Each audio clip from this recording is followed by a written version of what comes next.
I got a chance to tour the Disney Treasure over the weekend, and I've got to tell you, first and foremost, this is a beautiful ship.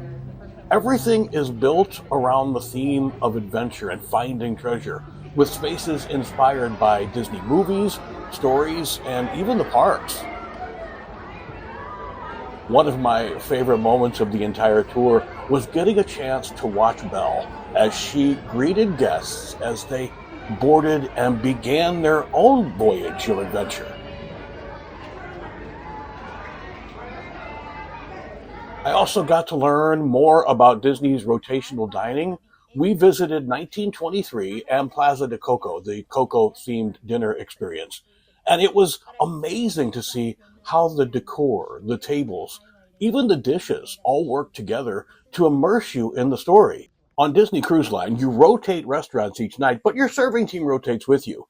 The idea is to give you a more upscale, personalized dining experience throughout your cruise. If the large main dining rooms on some cruise lines feel overwhelming to you, this may be exactly what you're looking for. Then we stopped by Marceline Market to have some food at Disney's buffet for lunch. Man, that's good buffet food. Built areas on the ship are themed after classic Disney attractions and stories.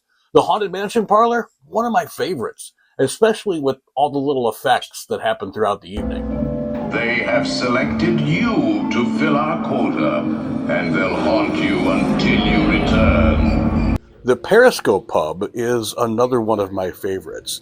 It's themed after 20,000 Leagues Under the Sea, and the ceiling is designed to look like one of the windows from the Nautilus, so you're actually under the ocean. The really cool thing is, if you see any sea creatures swimming above you there, those shadows were actually filmed at the aquarium at the Living Seas in Epcot.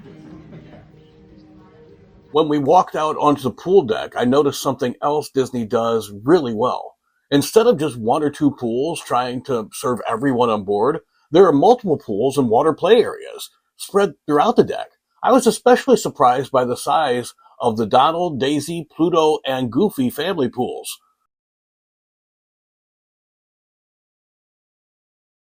There's also a splash zone for kids, all themed after Toy Story, and the kids really love playing on all this stuff and splashing around in the water.